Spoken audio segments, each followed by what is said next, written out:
Hello, it's me, and if you watched my last video, yes, I am sat in the same place wearing the same outfit because it's the same day that I filmed the last clip in my last video. This is the start of a new video. I'm going to see how much I can read in 24 hours.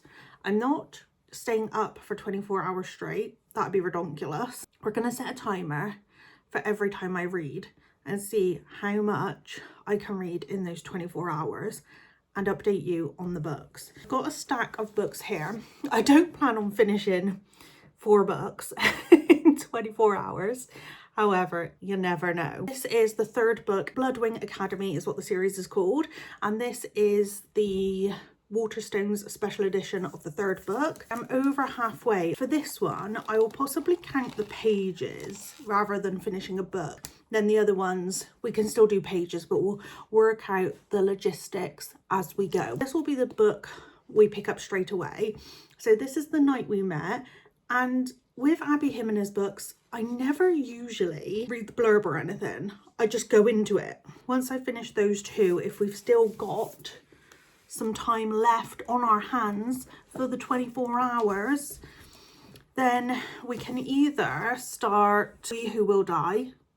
So excited for this. I absolutely love this edition. I fought tooth and nail to get this edition because everyone was selling it for stupid prices. We've also got Darling Daffodil's Farm, which I think sounds adorable as a cute little pink sprayed edge. I want to feel the spring vibes, so I really like all of these are perfect reads because they're what I'm in the mood for. They're what I'm kind of looking forward to reading. And this is by Stasia Stark. Is that a fake name? Are you really called Stasia Stark? I mean, if you are, that's pretty cool. But signed, got a little scrib, got some art, beautiful. It is a bit later, but we're gonna start the timer now. So, got the iPad here. Oh, show me filming. So, timer on. Pause it until I'm actually reading. Every book so far, well, book 1 and 2 have both been 5-star for me. I have loved this entire series so far, and this one is no exception. When I was reading it, I was flying through it, so it will not surprise me if it doesn't take me long to finish this. We do have dragons as such. However, the first book you go into where our main female character is found by a vampire, and these vampires go to Bloodwing Academy. However, she is what looks to be like a fae, but she's in the wrong kind of universe. She wakes up there, has no idea how she's got there, and it just kind of, it starts off so strong. It gets you right into the story, and she straight away is kind of like almost gifted to the guy that finds her, Blake, and is like, you're going to marry this person, because to them she's got red hair, which means that is Dragon Rider hair. Dragon Rider vibes. So they're like, she's a Dragon Rider. All the dragons are dead, so I don't know, or supposedly, so I don't know how in their head they're like, she's going to be really important, she's going to be really special. However, it turns out obviously she is. We've got Merida is the main character. So the first book is mainly just Merida and Blake's POVs, and then as the books go on you get more characters having their own chapters. There's definitely some type of enemies to lovers, because I do believe it is true enemies. They do not like each other at all. Like at one point I think they're both quite happy to kill each other, her more than him. I think he definitely falls first. It even got to a point where I didn't know whether they were going to actually be the love interests for each other. So she's in this world where there is magic. She's not quite sure what's going on. She has to attend this school full of vampires, and it all kind of spirals from there, and so much happens. I can't really talk too much about this book in case anybody wants to start this series.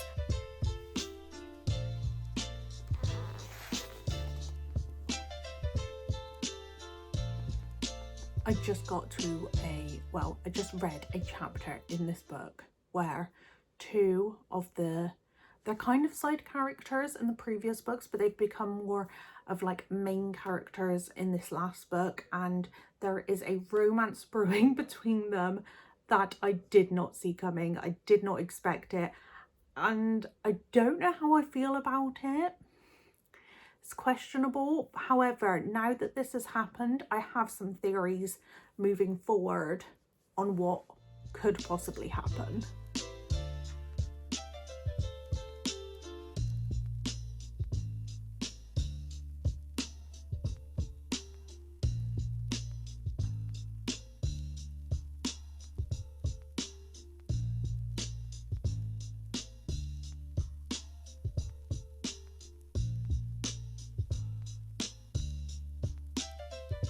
It's the next day and it's sleepy time, Jess here. I've done my skincare, so my skin's a bit pink. Yesterday, I did get up to page 346.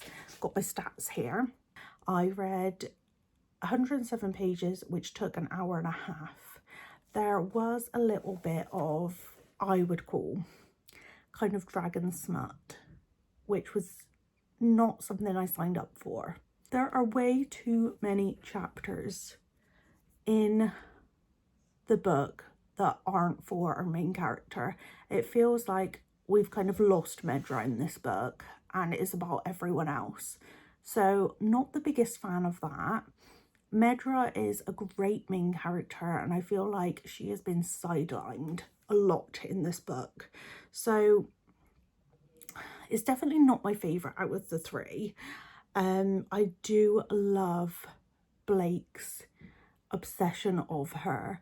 I love that he fell first. I love how passionate he is about her and his life is just now dedicated to her and I live for it. I did finish the book, then immediately went online to check that it definitely wasn't the last book because how it ended, I have no words for. I like slammed my hands down on the desk and I was like, I need to know there is more to this. And luckily, there's another book. I mean, I don't know why it's luckily. No one would have ended a book like that. I 100% believe no one would have ended a book like that. The next book is coming out the end of this year sometime. I think it said October actually. So it's not like too end of year. There was also a bit of a redemption arc for one of the characters and I don't really care for those at all. Like her chapters were quite good. They were well written.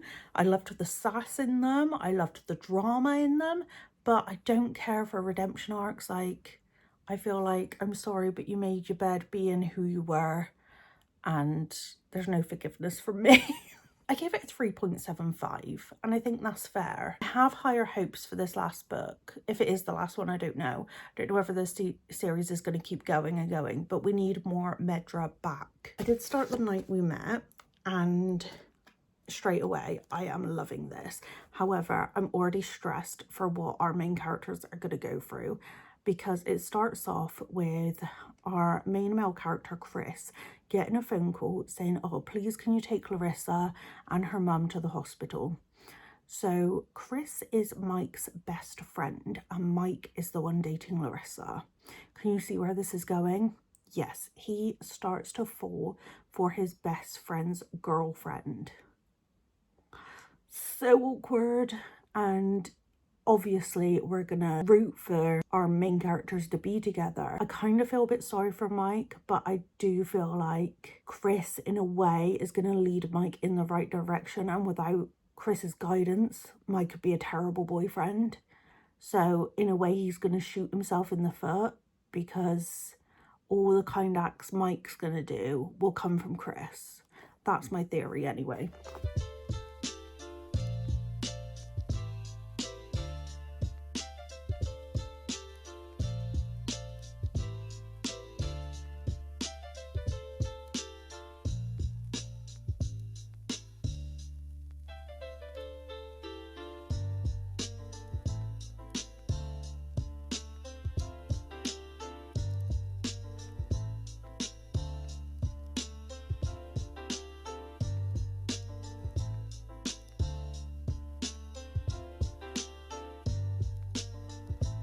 the lighting is spot on right now because it's so sunny right in front of me. We are down to 18 hours and 47 minutes. We have gotten just over the halfway mark of The Night We Met by Abby Jimenez, and I have to say I am loving every minute of this book. I don't know how she does it. Every time I read one of her books, I swear it's going to be a 5-star, and I didn't actually expect it for this one. I was a bit like, I've been feeling a bit pickier with my 5 stars, but so far this is so good. The yearning and how much he loves this girl that is not his. All of the characters in this book, not just our main characters, feel so real. They're all lovable, they're all so fleshed out, and they feel really just raw, like they are actual people to me. The premise of this book is that many months ago they're at a party and Larissa needs a ride home, and she's got the option of going with Chris, who is our main character in this. He's just lost his mum and he's a bit down in the dumps and he's a bit broody. Or Mike can take her home, who's the lively, upbeat one that's been having a great time. So she goes with Mike.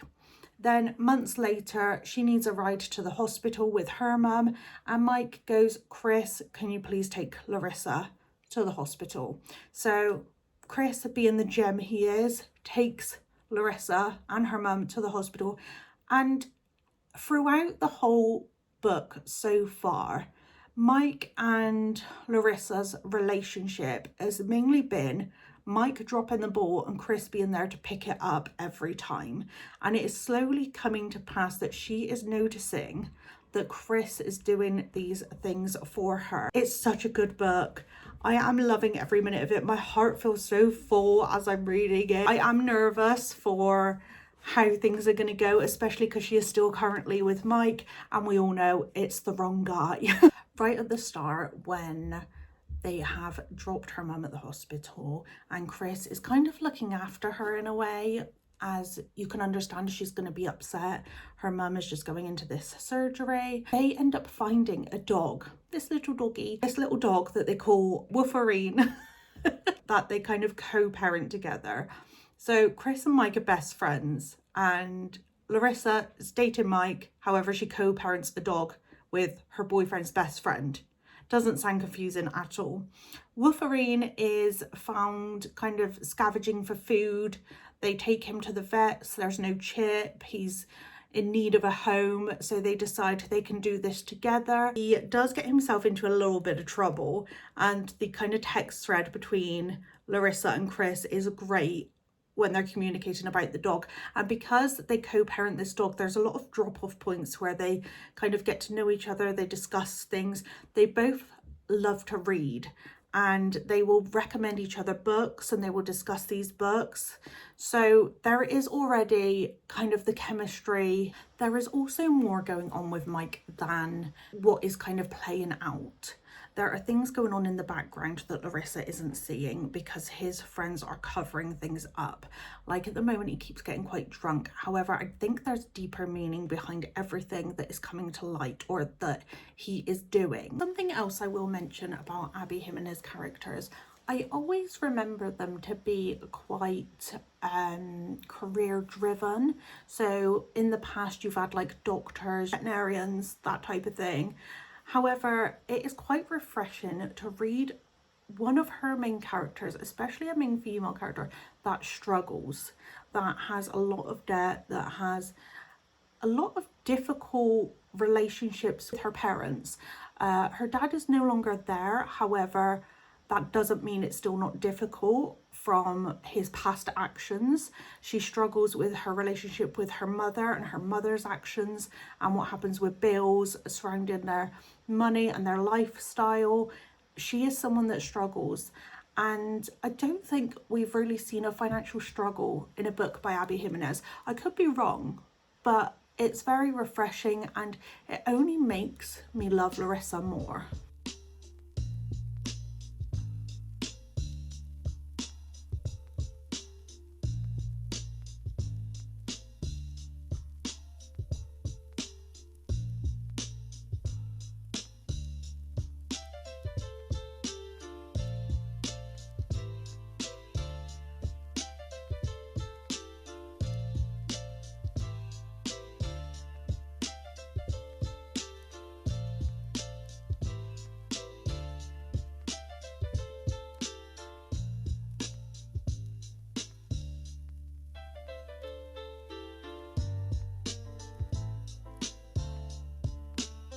You're gonna have to excuse the bed hair for this update, and we have an update. We are down to 16 hours, 11 minutes and 34 seconds.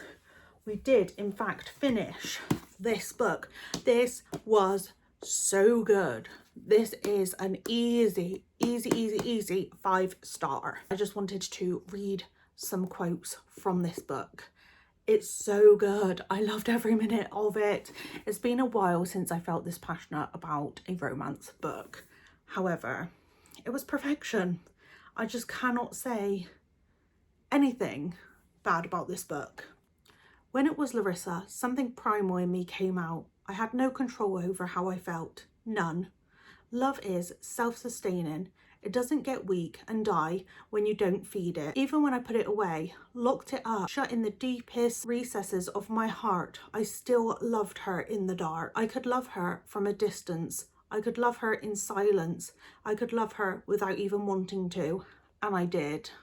I would spend my existence silently cherishing a woman I'd never have, someone I'd never kiss or even hold hands with. This was my curse, the future I was condemned to never truly be happy or to be happy for him because he did not, beep, deserve her. This feeling wasn't fragile. It wasn't the wisp of a thing I'd felt for Mike. It had roots and trunk and branches reaching to the sky. It was under and over and in the middle, and it had been growing longer than I'd even realised. I was too spent to unravel it, to decide what it meant or what I should do about it. I just knew it, I felt it. I was reduced to the barest bones of myself, broken and on the verge of giving up. Everything was bad, everything ruined. Maybe that's how you learn truths about yourself. When you're withered down to nothing, so it's easy to see what's left. And Chris was it. He was the slither of light coming through a crack in the door in a dark room. The scent of home, a soft landing, a pour in the storm. The only person in the world I trusted to catch me when I'm falling. And how could you not love someone who's that? You can't help it even if you want to. Their love, their yearning. I say yearning way too much about this book, but this is it. If you want the yearning, pick this up. If you're here for Rex, there's one right there for you. Next up, we started We Who Will Die. This is the dust jacket, and I love her. What a beauty. Yes. Stunning. We Who Will Die. I wasn't 100% sure what this book was about, so I did go in a little bit blind. First of all, it's dedicated to me. It says, for the eldest daughters, you are seen, you are loved, you are enough. That's me. Thank you. I appreciate that. We're following Arvel, and this is a vampiristic world. Her brothers are in serious need of some help. One of them appears to be near the brink of death when she is approached by a vampire that is like, I have a task for you. You kill the emperor for me and I will save your brothers. And she's like, no, you're all right, thanks. However, one of her brothers is close to the end and something drastic has happened. We can all see that this vampire has clearly set this in motion. So he's there like, here's a cure, drop it on the floor, and so it smashes everywhere. And he's going to keep going unless she agrees to enter these trials to get close to the emperor to eventually kill him. The emperor, the most powerful, well-protected man on this continent. I will help you achieve this task. Oh, that's fine then, I say. Sounds like a plan. He gives a short nod and then narrows his eyes. Sarcasm. Look, I'm not an assassin. Sure, you know many people far more qualified for such a task. He smiles, but his eyes remain hard. Believe in yourself and you can achieve almost anything. It kind of kicks off straight away, giving you some juice. Like, here's where we're going with this. We have been introduced to a character called Carrick.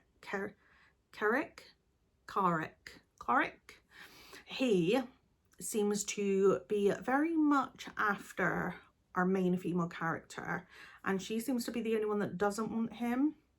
So this line is from him. Life doesn't have to be this difficult. Marry me and we'll leave. Take the twins and go somewhere warm. He could make it happen. His father is one of the wealthiest resistants of the Thorn, but Carrick has never relied on his family's money. No, he's worked since he was old enough to dream of getting his own place. He's offering me everything I want, except I used to fantasize about hearing those words before, long ago, from another man. I don't understand. Like I get it from a story point of view. You want more to happen, so you're not going to let her give up and just go off with this man.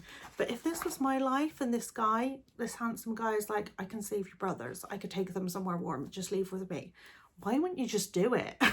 This has been one of my anticipated reads, and so far so good. Loving every second of it.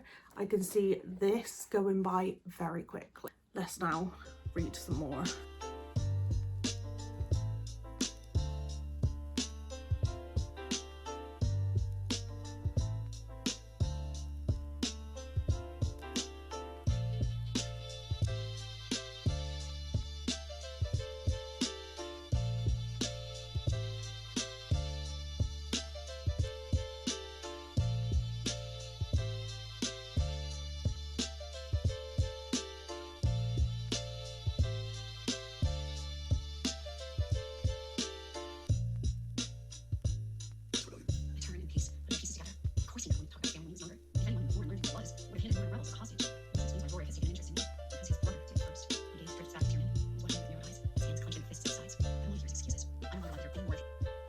Thought I would give you a book update while we still had some daylight left. I have just got out of the shower, got into PJs, and I've washed my hair, which doesn't happen often. We are over the halfway mark now, and it's going very well. I am really enjoying this book. I didn't actually expect to have 2 5 stars back to back, and I may be jinxing it by saying that, but it's looking highly likely. This book is like a mixture of gladiators and vampires. It is an epic fantasy romance, not so heavy on the romance side as of yet. That could change by the end. However, I feel like it's a build up until the next book, and we're not going to have so much of a romance in this book. It is going to be a love triangle, and one of them, I'm not saying there's no chemistry, because there's more like tension. I feel like they may be a bit of like enemies to lovers, and the other one is somebody from her childhood. So you've got like 2 romantic interests. I am leaning more towards the guy that is doing her a bit dirty right now. We are in a Roman inspired world where you have vampires, sigil marked, and then the mundane. So mundane, non-magical humans. Sigil marked is people with a marking on their forehead, like around this kind of area, like across the eyebrows, where it shows that they have some type of power. The sigil marks grow as they age. That is what I'm trying to say. This book is addicting from the start. Right off the bat, you're kind of thrown into this world and introduced to the story. There's not so much of a build up, it is just happening straight away.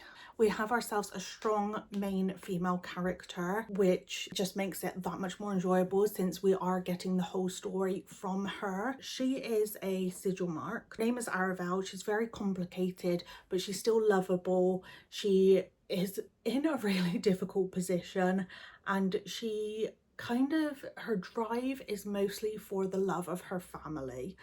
At the start of reading this, I thought it was both brothers that she was trying to save, but only one of them, her brothers, are twins. Her love for her family is what drives her to do what she is doing. So she's going to be thrust into these deadly trials. She has already partook?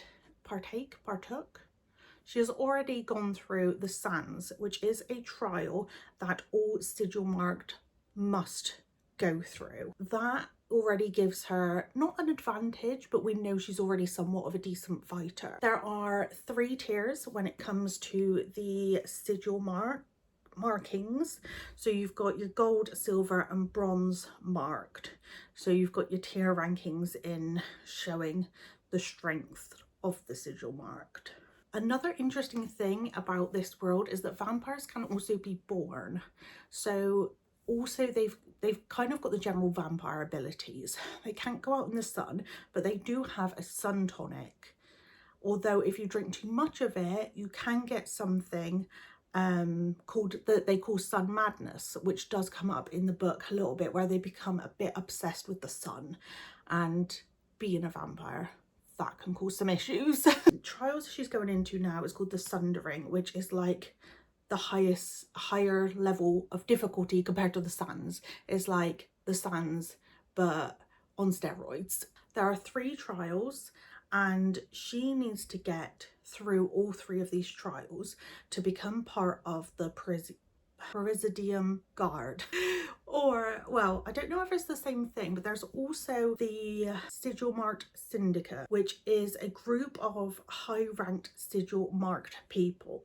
And I think that's what she's kind of trying to get into past completing the 3 trials. Throughout the story as well, you've got some bodies turning up where their heart has been ripped out, which is another mystery going on in the background throughout this story. I did forget to mention how long we've got going left.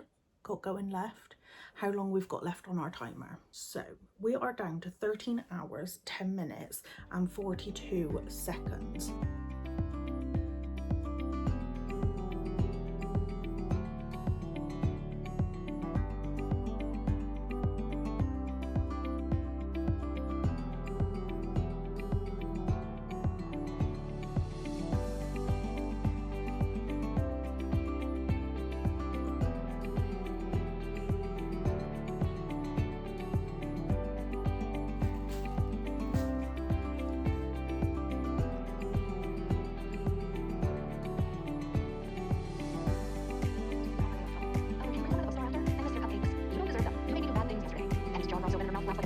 At no time did I tell you to uncover the damn tulips. You're supposed to talk to Rosie. Did she tell you to uncover the tulips?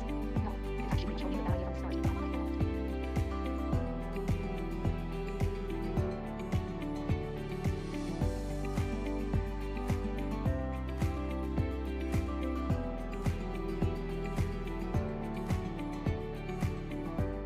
I haven't done much of an update. I have felt very dead today. We're down to 5 hours left, if you did see that. So we've got 5 hours left. I started Darling Daffodil's Farm and I have gotten to page 241, so I'm on chapter 32, which is over the halfway mark, but I got so bored. Like, this is supposed to be a slow burn. There's supposed to be like, well, not supposed to be, it's kind of pitched as steamy slow burn. Can't remember what else it was pitched as. However, it is just a lot of lusting. There's not like, it's just pining and lusting after each other, and then there's the smut, but it lacks, like, the plot itself lacks depth, in my opinion. This is very, to me, disappointing. We've got our main character Tally, who has come back to her hometown to help with the daffodil farm as it is struggling a little bit, and she's going to help out. She gets back to her childhood home, walks into her bedroom where she expects to find her mum, and there's a naked man. And it does start with a little bit of humour. It's supposed to be small town vibes because that's what she's gone back to. Where she lived was a small town, but it's just small town gossip. Whilst I was still doing this challenge and I was like, do you know what, this book is not making this fun right now. This arrived in the post. This is the Foxhole Court by Nora Sakovic. There's only like 200 and something pages, 251 pages. It's quite a small book. I was like, pick this up, see how I get on. I've almost finished. I literally have 51 pages left. I've read all of this today. I love it. I was recommended this by my cousin and I couldn't even remember why or what we talked about in relation to this book. Fictional sport. It's got mafia in it, and it's got some, there is a little bit of like not romance, but there's a bit of flirtation between the guys, but there's not much romance in this book. I believe romance does slowly develop throughout the series. This is part of a series. There are 3 books following Neil, which starts with this one, and then there's 2 books out following a different character, and there is more to come. Neil is the newest addition to the Palmetto State University XE team. So XE is the fictional sport. He's short, but he's fast. He's got a lot of potential. He's a runaway, similar to other members of this new team he's part of.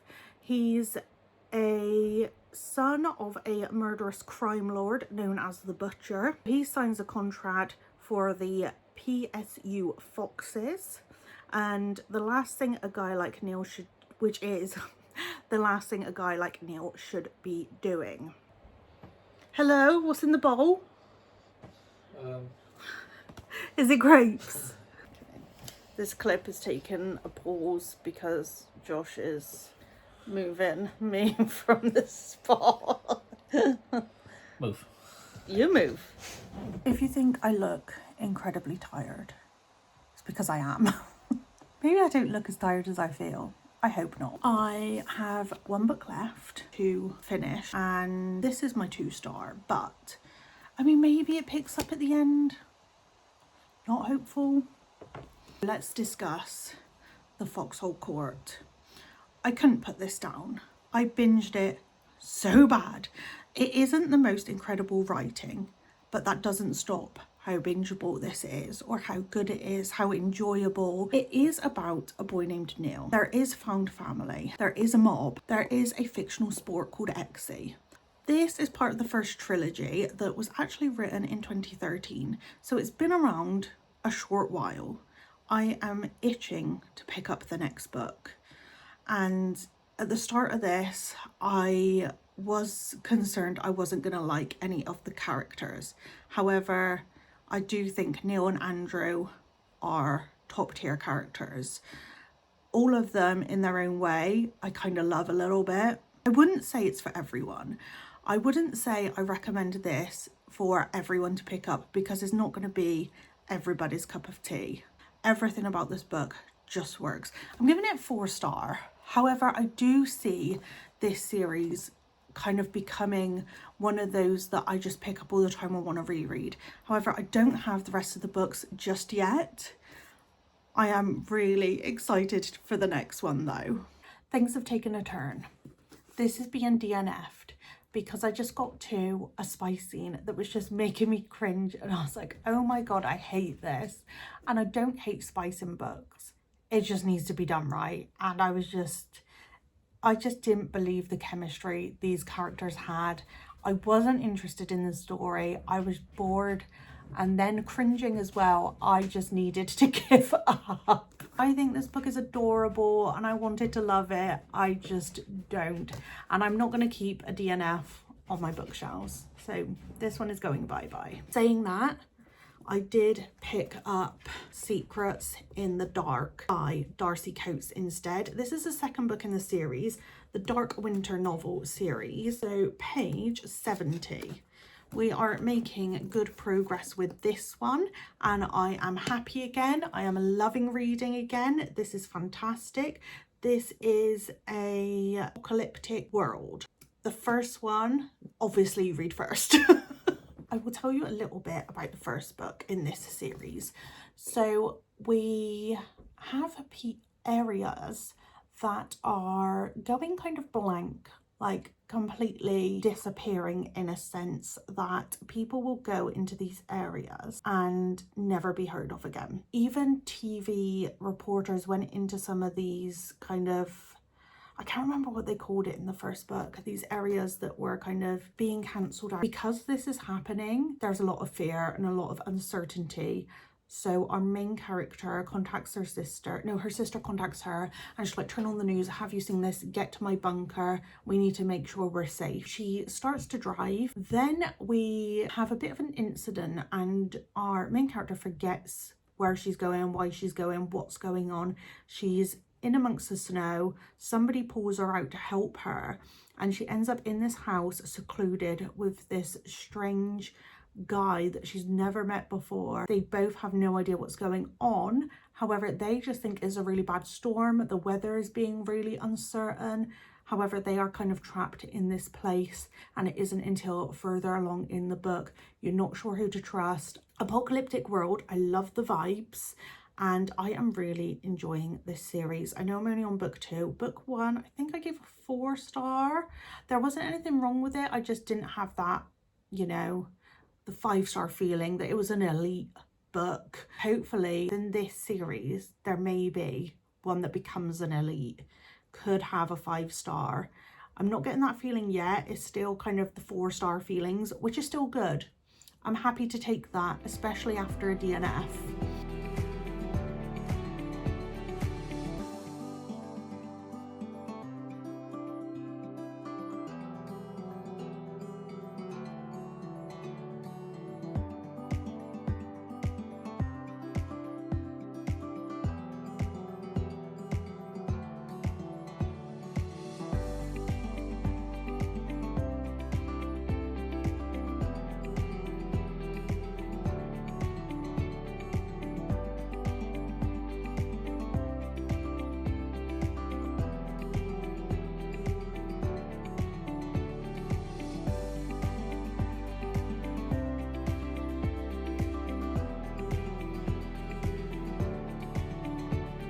We are here to wrap up this video. We maxed out on our 24-hour timer, and we're just going to quickly run through all the books we ended up getting through.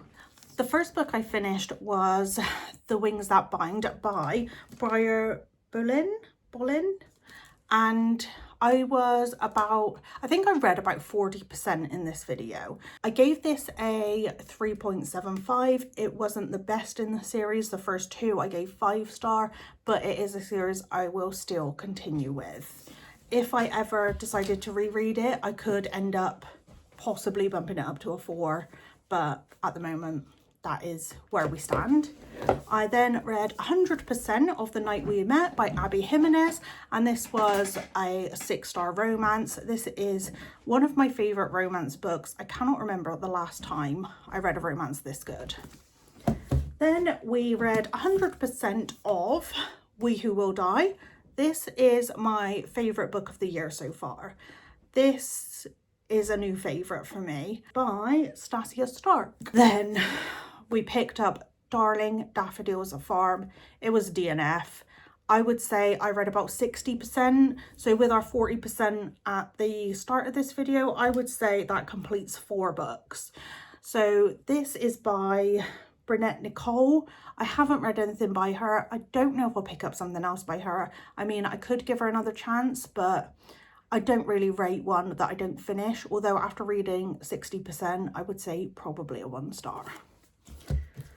Then I read 100% of The Foxhole Court by Nora Sakovic, and I gave this a 4-star. Really good start to the series, really strong, and I could see that rating possibly increasing over time, but I am so looking forward to the next book in the series. And I do think, I would say this book has a lot of like angst, and there is a lot of like strong relationship chemistry. However, no romance as of yet. Then I got, I would say about 60% way through Secrets in the Dark before the timer went off. So I would say we finished 4.5 books we finished in this video. So that's pretty good for a 24-hour reading video. Secrets in the Dark, I couldn't remember to start with what they called the zones that had kind of gone silent, and I believe they are just called the quiet zones. And there is a part in this book which did sum up part of it quite nicely. That's what they're calling it, you know, the stillness. At first I thought it was a stupid name. There's nothing especially still about these hollows. I can't stand going down to the lower levels because of how loud they are. But now I'm starting to think it's actually kind of appropriate. The hollows aren't still, but the humans are. Once you could turn on the radio, turn on the TV, turn on your smartphone or laptop and have instant connect with other people. Contact. Instant contact with other people. Now you've got to search for it, hunt through the radio looking for any kind of life you can find. I feel it here in the city especially. You used to have to fight for even 10 minutes of peace, but now ... So I did end up finishing this after the timer went off, and I gave this a 4.5. I love this series. This is the second book and I do highly recommend. It does give off The Last of Us vibes. Some reviews do mention it gives off a bit of The Walking Dead, and I do get that slightly, but not so much. In The Walking Dead you have a lot of characters and a lot of things going on. You can even like get side stories, whereas this is surrounding two people. In The Last of Us, you get kind of father-daughter vibes from them. This is more adult. A little bit of romance, not a lot, but that's snuck its way in there, which has been quite delightful. That wraps up the video, and I hope you enjoyed.